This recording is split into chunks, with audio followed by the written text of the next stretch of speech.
Hello and welcome to Nation Watch. Thank you for joining us from wherever you're joining us. Trust that you will stay with us for the duration of the program as you usually do. I'm your host, Mervyn Williams. This is Nation Watch, a production of the People's National Congress Reform. We bid welcome to the month of December 2024. And as we inch closer to Christmas, at the front of our minds, we must also recognize that we're inching closer and closer to regional and general elections. And in the process, our focus is to, by all legal means, remove the People's Progressive Party from government and to allow Guyana to breathe again. Ladies and gentlemen, the usually quiet indigenous village of St. Cuthbert's Mission was plunged into mourning yesterday evening following a horrific accident involving two motor vehicles. The accident resulted in tragedy not just for a village, for a family, but for the entire indigenous population of Guyana.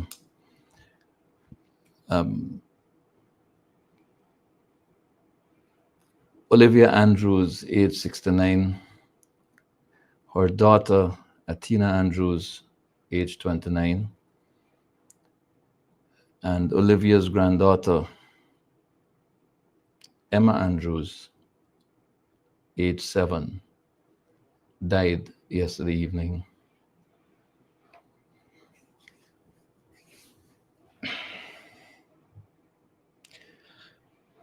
Little Danielle, age 6, is in hospital, seriously injured. 49-year-old Evan Simon is also hospitalized. Javez Simon, 25 years old, also hospitalized. Their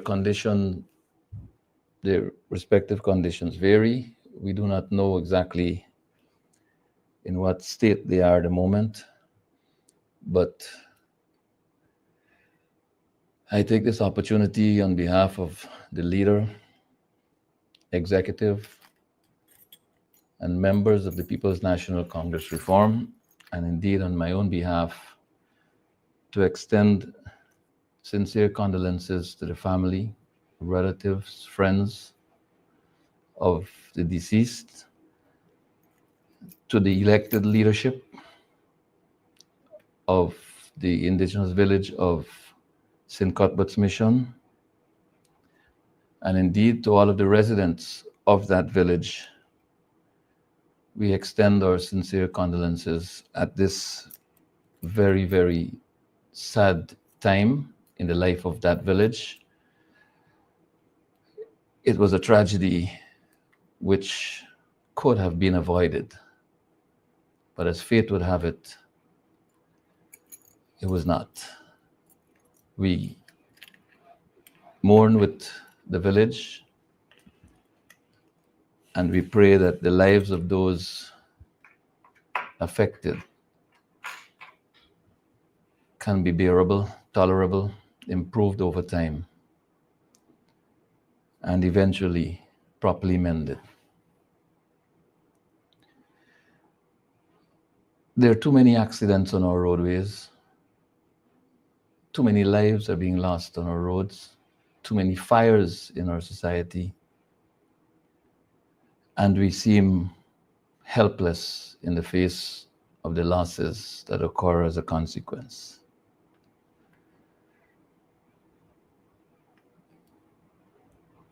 We move on with Nation Watch.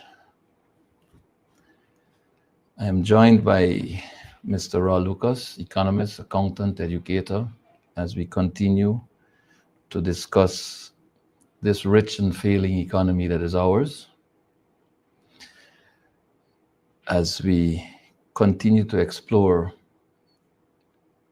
what our reality as a country really in the face of PPP mismanagement of our economy, as we bring information to you to help you to decide to terminate the services of the People's Progressive Party at the next election. Mr. Lucas, welcome to Nation Watch.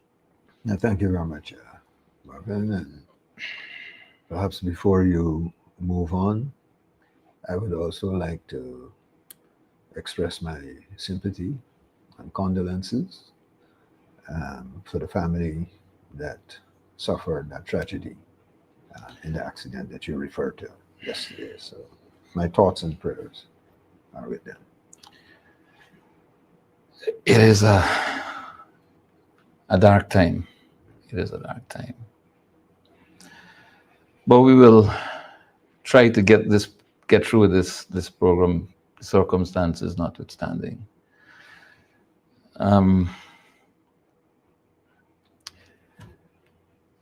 Mr. Lucas, the most topical thing perhaps among working class people in this country, among poor people in this country, among people hardest hit by the out of control cost of living in this country,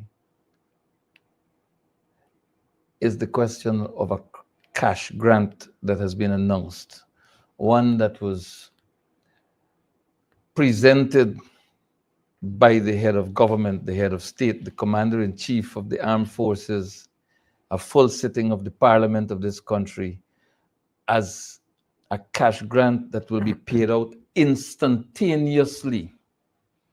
But then came Barrett Jagdeo contradicting the man who holds all of these positions by saying, no, not instantaneously, over a 5-month period. And then we heard the president come back and say that this money will be paid out before the end of the year. That is after he said before Christmas. But now we're hearing that some people will get before the end of the year, others after budget 2025.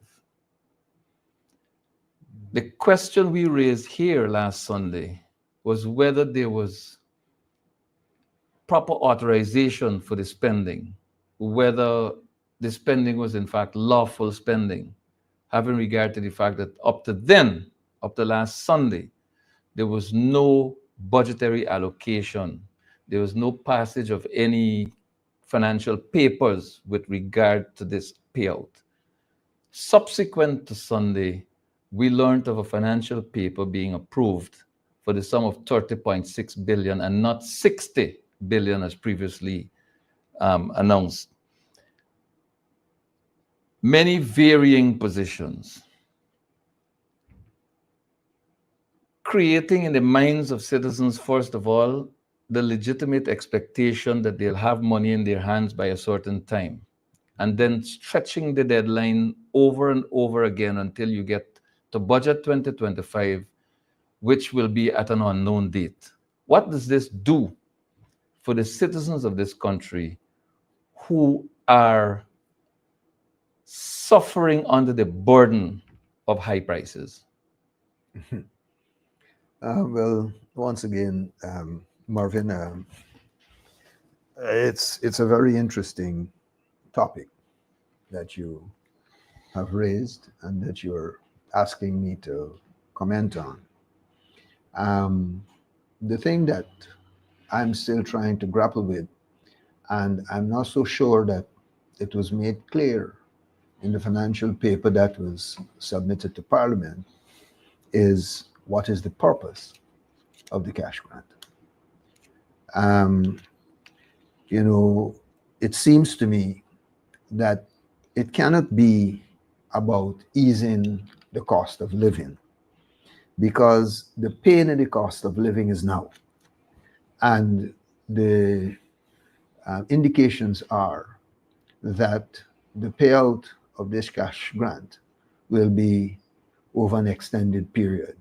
So I don't know if the PPP is expecting that the cost of living pain to be drawn out for as long as they believe they must be making these cash grants payable.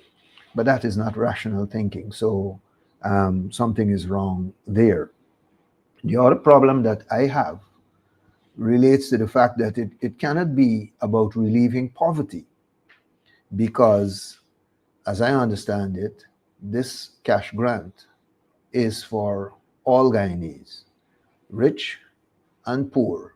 So I'm really trying to understand what is the purpose of the cash grant. And I believe, the opposition must insist on getting an explanation, a proper explanation from the government as to what is the reason for paying out this cash grant. I'm not saying that getting money isn't good, but at least for the purpose of the citizens of this country understanding, whether or not proper financial management is taking place in this country, it appears to me that it is absolutely necessary for the government to explain as to what's the purpose of this money. Because it doesn't look as if it is the ease cost of living, because, as I said, seems to be a very extended process. And certainly it can be about poverty, because I don't know why some of the richest people in this country would be expecting to receive a payment from the government. So I mean, they need to help us to understand exactly what is happening. We have issues with purpose. All Guyanese acknowledge that a cash grant, in fact, it was the opposition that started the conversation on a cash grant and the need for a cash grant. Some parties in the opposition differed on their perspective in terms of sustained payments, in terms of whether it should be one-off, in terms of the value, and so on.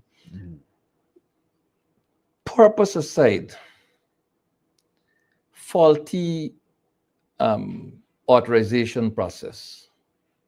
I mean, there was no apology to the National Assembly by the minister responsible for finance in the office of the president to say, look, we apologize to the people of the country who pay us our salaries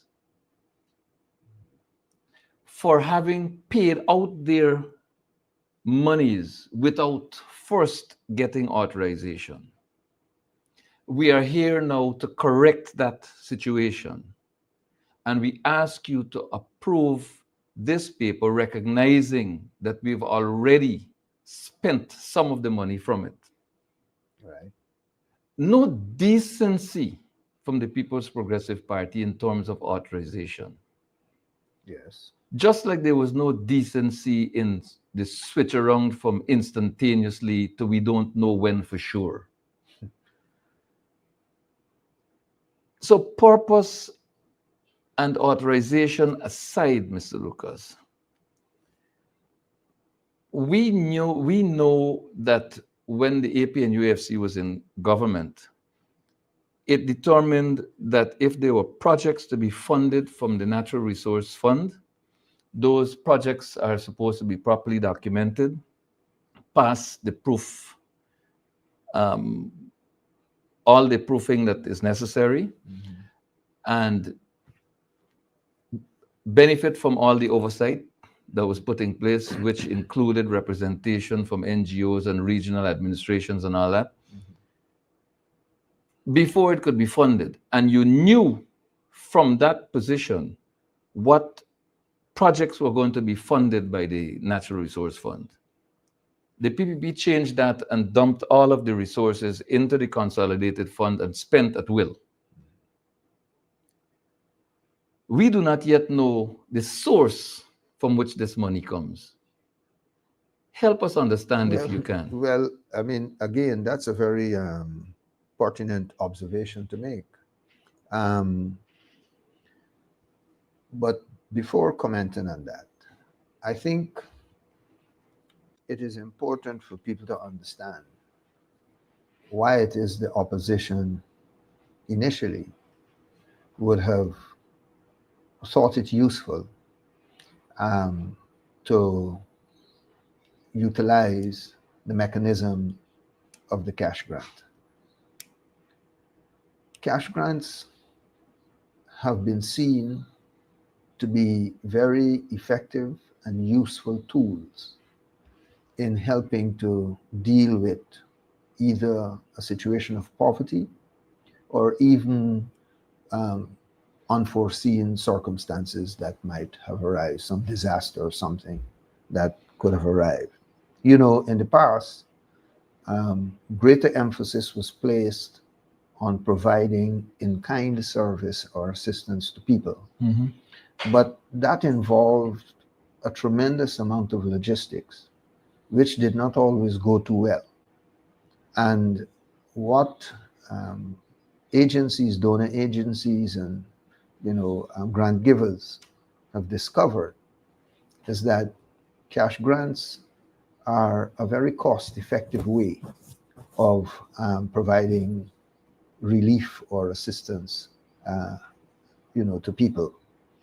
The other thing that they have found with the cash grant, and this is another reason why the opposition would have supported the use of cash grants, particularly coming out of our special fund, is that it provides people with, or it treats people decently.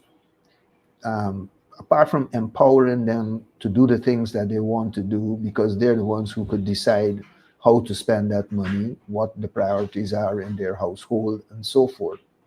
Um, it provides them with respect. It treats them with respect because I'm sure people have seen images of in-kind assistance being delivered, where things are being dropped in the air, things are being thrown at people and so forth, and people are running helter-skelter just to get some of what is being provided. But the cash grant instead avoids all of that spectacle, and therefore allows people to receive help in a more humane and decent manner. And so, for me, the cash grant is a very, very useful tool in helping people to get money. But when you think of what has happened in this country, particularly with this particular um, program relating to the cash grants that was announced by the president sometime back in early November, was it? I think. Mm. What we're seeing, um, the current experience points out three things to me. I mean, apart from the disrespect and even the prime minister failing to apologize to the nation, since this, I understand, this program is coming out of his office. But we still have a prime minister, right? Well, I hope so. I think I was told this, Okay. whom I understand is, according to the Constitution, is supposed to be the first vice president. Yeah. But you would never know that he holds that portfolio. Or that he exists, for that matter, in my view. Well, that's another story. But here's the thing. The confusion that we are seeing here with this cash grant, identifies a couple of things for us. And as people, citizens of this country, we ought to pay attention to it to ensure that, one, we can correct the problems that are existing, and two, ensure that the new government that comes in is not allowed to conduct the affairs of state in this manner. There's a clear lack of planning. This is most evident in the way in which the cash grant issue is evolving as of now. Um, then, of course, there's obvious discord in the government. And when the discord, the disagreements in government begin to emerge in public, therefore, that the management structure of your country is weakening. It's becoming weaker. So not only are your institutions in trouble, but those managing the institutions are clearly demonstrating that they either don't have the wherewithal, the ability, or they have the interest in managing the resources and institutions of this country properly. And of course, this lesson in chaos and disorganization, in my view, requires us to rethink, how cash grants should be delivered in future. We don't know. We might not have the correct format at the moment, but I do believe that there are formats that exist that would deliver these cash grants in a much more predictable and sustained manner.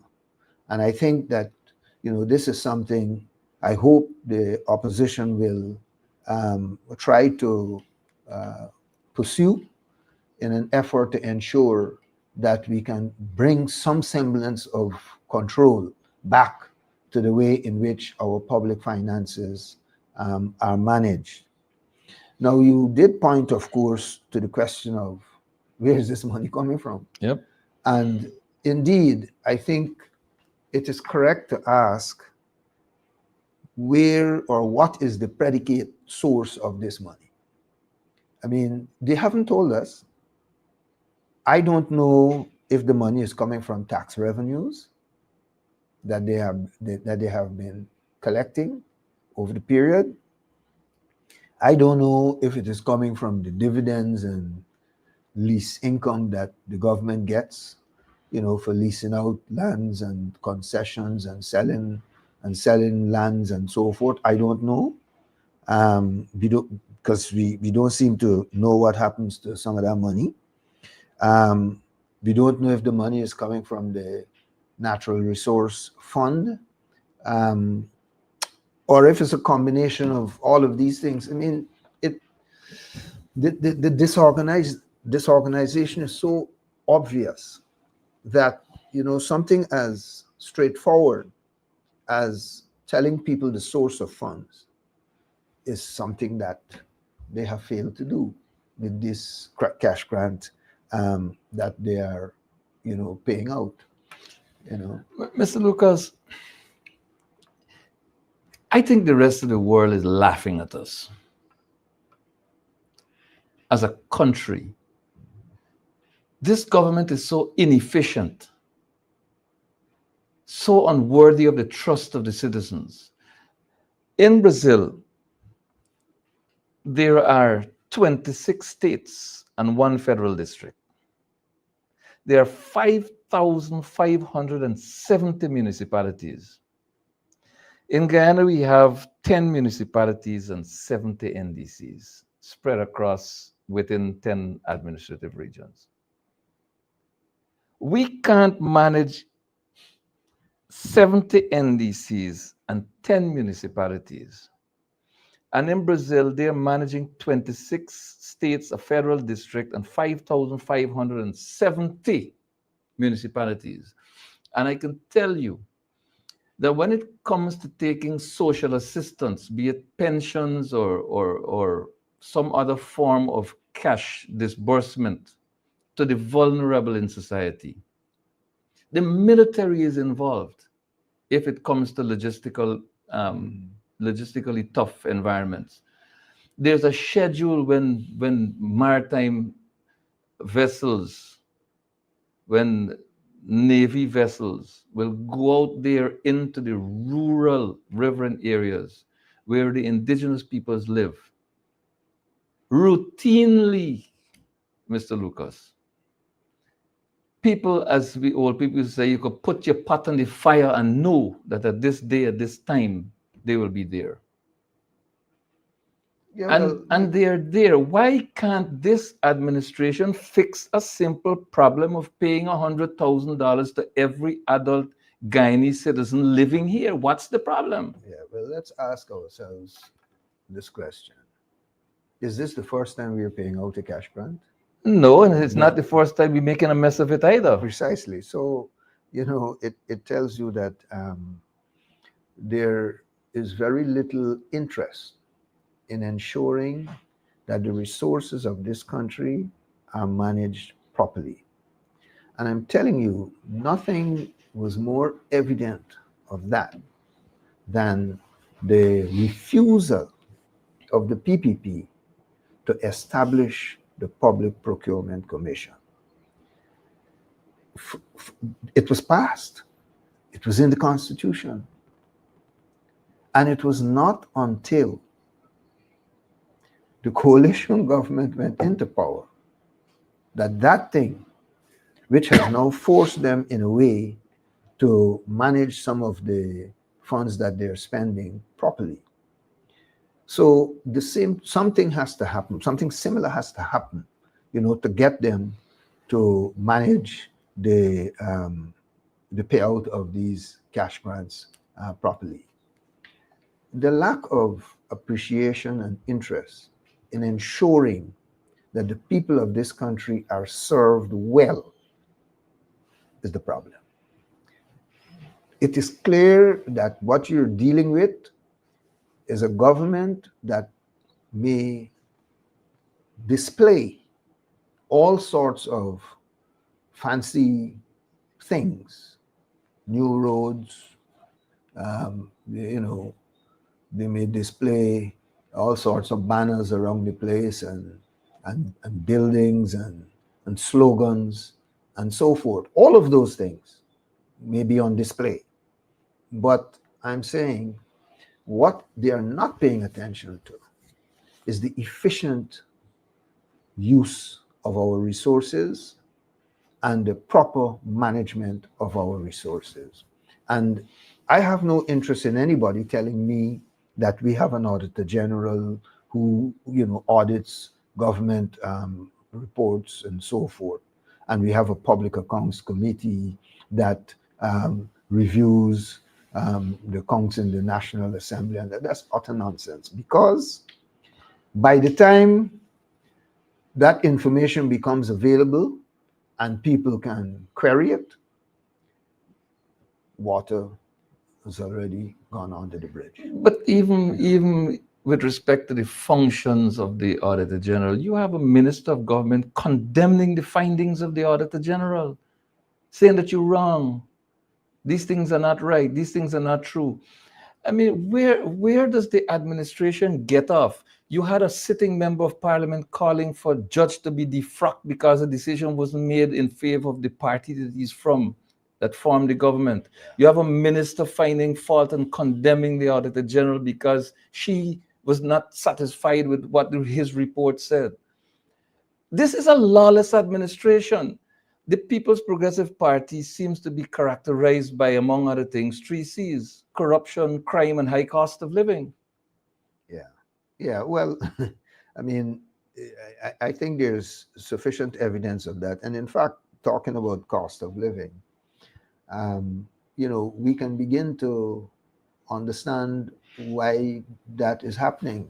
And we have to take a look at what the 2024 data says. But you're beginning to see from some of the data that already exists out there that cost of living is a major problem in this country. And let me give you an indication.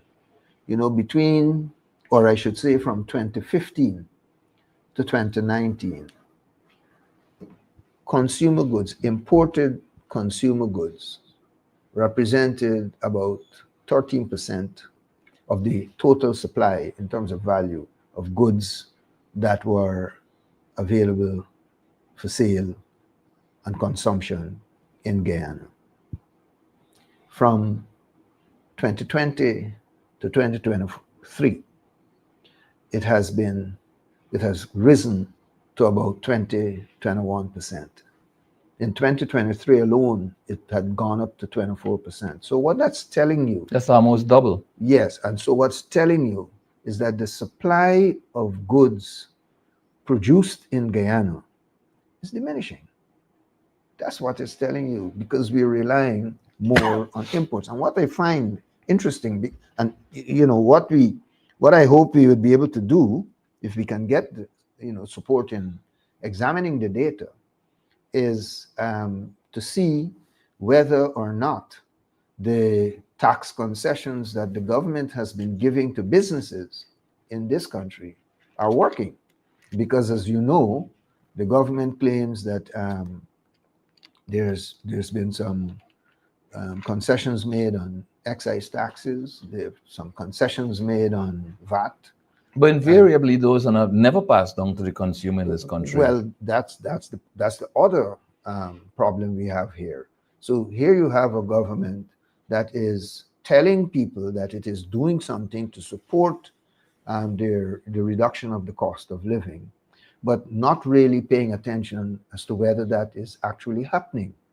Because, as I said, we don't know, but what we do know is in the change of every, you know, level of consumption in terms of the values that you look at, there's always a substitution effect and an income effect. What it means is that either prices could be going up and quantities declining, which could very well be the case here. And with prices going up, we don't know if this is because of an overseas of the source, the prices, rather the price increase is from the source of the supply, or if it is after it has been imported into the country. These are things that we will never be told by this government, but these are things that are very important for us to understand so that we know exactly what adjustments we need to make in policy in order to support the cost of living of people in this country. I'm sure that the citizens of this country will agree with you. When we were suffering as a universe from the COVID pandemic, freights, ocean freights, were doubled. It affected the prices in this country. Mm-hmm. The government of Guyana blamed COVID for those price increases. Exclusively, COVID was responsible for this. That's what they said. COVID has gone, or so they say. Those freight charges have returned to what they were or close to what they were. The prices have not been affected locally. The prices in the stores and supermarkets do not reflect the reduction in freight as a benefit to the consumer.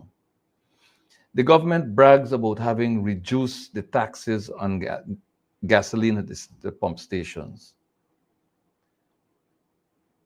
That benefit has never gone down to the regular commuting public, going to work and going to school. Among a whole host of other measures, the business community, which is benefiting from these measures, has not been passing them on to consumers. Yet the government brags about having put these measures in place. They don't seem to care that the people who need the benefit most have not been getting it. Now we are at a place in our country where the productive sector, as you just pointed out, is slipping away, where we're almost entirely dependent on the oil and gas industry for existence. Mm-hmm. And where the Natural Resource Fund is being manipulated by the administration so that only a handful benefit from it. The infrastructure development program that they have is where half of the money is going and from which half of the money is disappearing. If oil hits a snag tomorrow, what happens to the economy of our country? Well, for sure, it wouldn't be the fastest growing. because it's only because of oil. It has nothing to do, the growth, the speed with which our economy is growing has nothing to do with, you know, any other part of the economy but that oil industry. And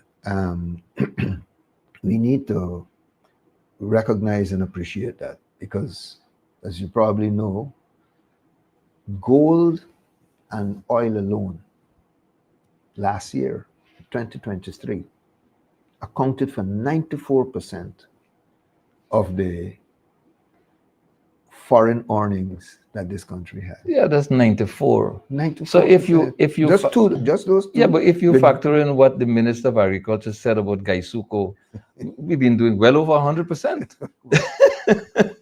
Because he published that information saying Gaisuko contributes 10.9% or something like that. No, that's the GDP, but I'm talking Yeah. about foreign earnings. Or I mean, gold, oil alone accounted for 90%. foreign earnings. Foreign earnings. Yeah. Gold accounted for 4% last year. So we have, at least according to the Bank of Guyana report, the GDP table, we have at least 29 industries, but one of them is government. So 28 industries that more or less rely on our private sector for things to happen. Help me understand this. Help me understand this, please, Mr. Lucas. This country has a president, at least by title, who goes around the CARICOM region talking about food security, talking about agriculture, talking about reducing cost of food imports by 25% by 2025. He touts what he refers to as a Jagdeo initiative in agriculture within Caribbean. But our agricultural sector has been rapidly slipping away. How does a president get to a place where he can tell people of other countries what they should do in a particular sector when the sector in his country is dying? How do you wrap your head around that? I mean, it's a contradiction of sorts, that I will admit. And when we think of the challenges that our agricultural sector faces in this country, I think it is indeed, it's interesting, I would say, that our government would be running around the place trying to tell other people how to fix their problems. One of the major problems we have in this country is the bottlenecks created by infrastructure, the weak infrastructure to support agricultural development in this country.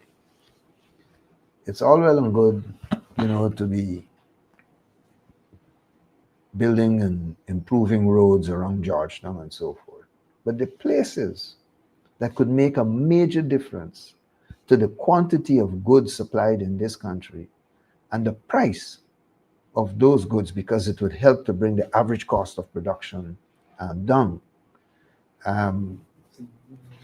those areas are not getting the infrastructural support that is so badly needed to make a difference in the quantity of goods produced in this country and the prices associated with those goods.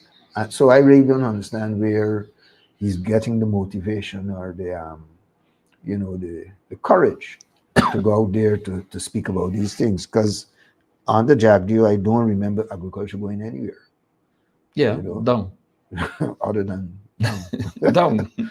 So I really and truly don't know what is his inspiration in this matter. But but all of this is coming right back to the refusal of this government to put proper institutions in place and to put the competent people in the position in those institutions to help manage them properly. So I like where you're going there. The people of this country are paying for what Jagdeo refers to as an expanding healthcare system. What does he call an expanding healthcare system? Putting up new buildings. So that in Linden, you shut down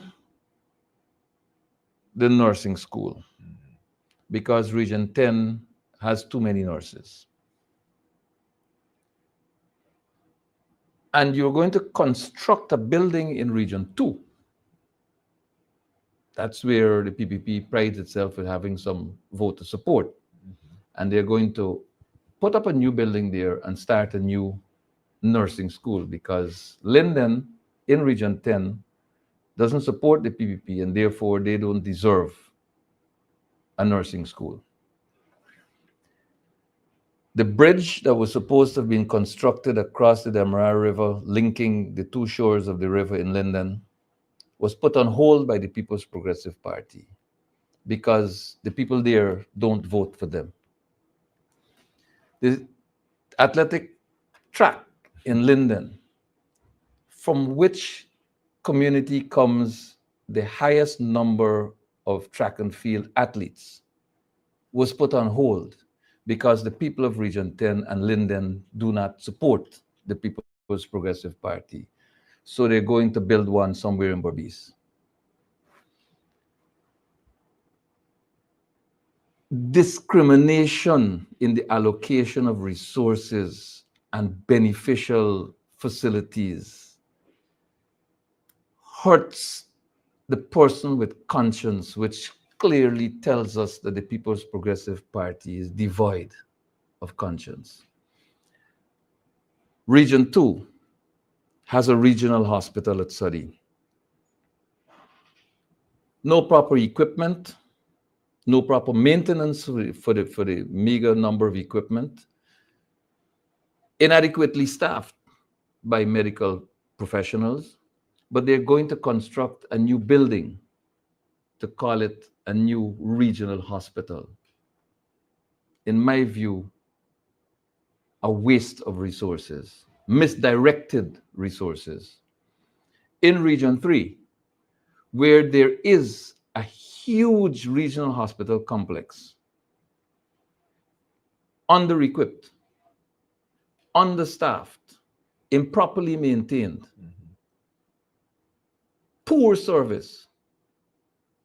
They're going to build a new hospital at Dikendren and call it the second regional hospital in Region 3. Where is Dikendren is... Where's Dikendren located? It is on the east. It is on the west coast, Demerara, right on the periphery, right on the border with East Bank Essequibo. Precisely. Right? Precisely. It is not as centrally located for access purposes as the West Demerara Regional Hospital is. And rumor has it that this government has sold the property on which sits the West Demerara Regional Hospital to a company associated with oil and gas. Hence the need to build that. But they have denied it. Time will tell. Time will tell. So all of these things are happening where resources are being misdirected so that edifices could be constructed so people can see. But the service and the quality of service is glaringly absent. The presence of discrimination is there for all to see. Where are we going as a country? Are these not contributory factors to the failing nature of this rich economy of ours? Well, I don't want to be rude, but I would ask the question, what is the opposite to one Guyana? I mean, that's clearly the problem that we're facing. All that you have described is telling me that this is not about, a united Guyana where the priorities are reflective of the needs of communities, the usefulness of the investments in communities and so forth. It's not telling us that.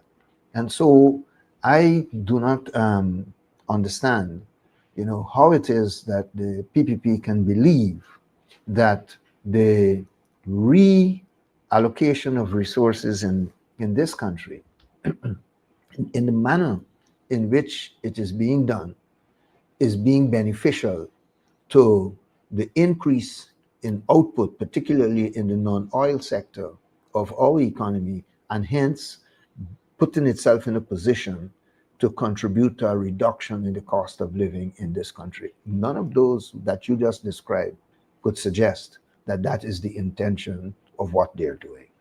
Because the more land you take out of agriculture is the less food we can be able to produce. And if you're telling people to go into more remote areas of this country to develop agricultural investments, the harder it becomes, because the infrastructure to support agriculture in Region 9 and parts of Region 10 and even Region 5 is not there. And, I wouldn't be surprised if you hear that investors who might be operating in some of those locations are giving up. I would not be surprised, because the infrastructure is not there. I mean, it's common sense, I mean, if you look at Region 9, I'm happy you raised Region 9 in this conversation. Region 9 is the region in this country hardest hit by the effects of climate change. Region 9 suffers from floods in the rainy season and drought, very long periods of drought. The APNUAFC government started to explore the possibilities of and construction of reservoirs to store water during the rainy season to keep it off the surface of the land. And these ideas didn't come from the government. These ideas came from the people. Yes. The government embraced the suggestions, researched those suggestions, talked to a gentleman who had already done this, who had the experience, and who had the facility that he personally constructed as a success story. The government embraced that and started the process of duplicating what this private citizen had done. The government then, the APNUAFC government, embarked upon a well drilling exercise across the region to ensure that there was fresh water for people. These reservoirs will take water off the land in rainy season and will store water and have it available for agricultural purposes during the dry season. This government abandoned those plans, and the people of Region 9 find themselves in a situation no better than they complained of when we started to work on those issues. Clearly, therefore, going there and doling out cash grants, going there and taking gifts that will last a month or two, makes absolutely no sense when it comes to improving the quality of the lives of the people, 80% of whom are indigenous Guyanese living in Region 9. There is absolutely no plan except using money as a device to hoodwink people.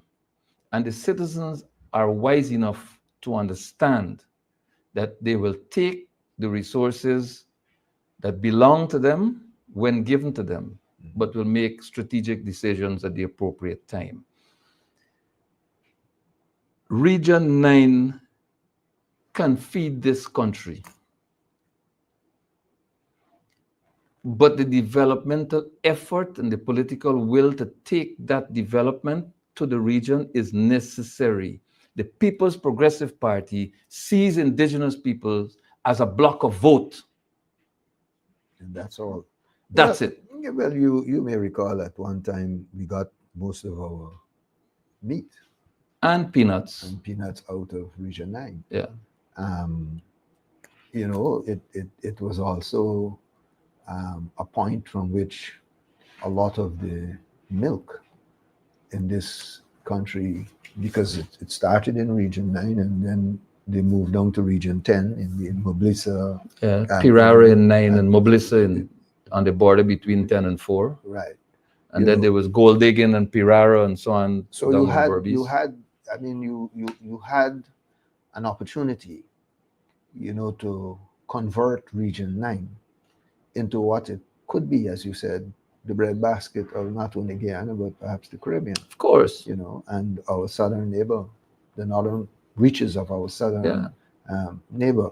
But again, I'm saying to you that because there is no serious attention being paid to the institutions of government, because a lot of people believe that government is too bureaucratic, but government needs to be bureaucratic because government has no other authority other than a legal authority to do what it is doing, which means therefore it must follow the law.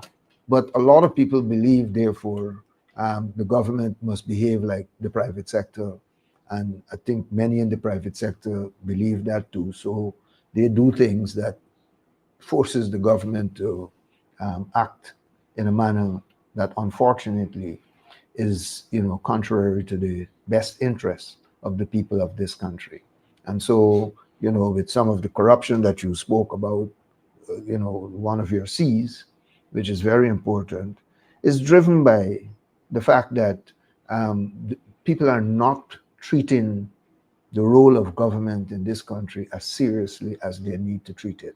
Government is not there just to throw away people's money because, up until recently, most of the money spent by the government comes from taxpayers, and they have a right to respond appropriately to the interests and concerns that taxpayers express. And if we have a concern about corruption and nothing is being done about corruption in this country, then the government is failing us. It's as simple as that.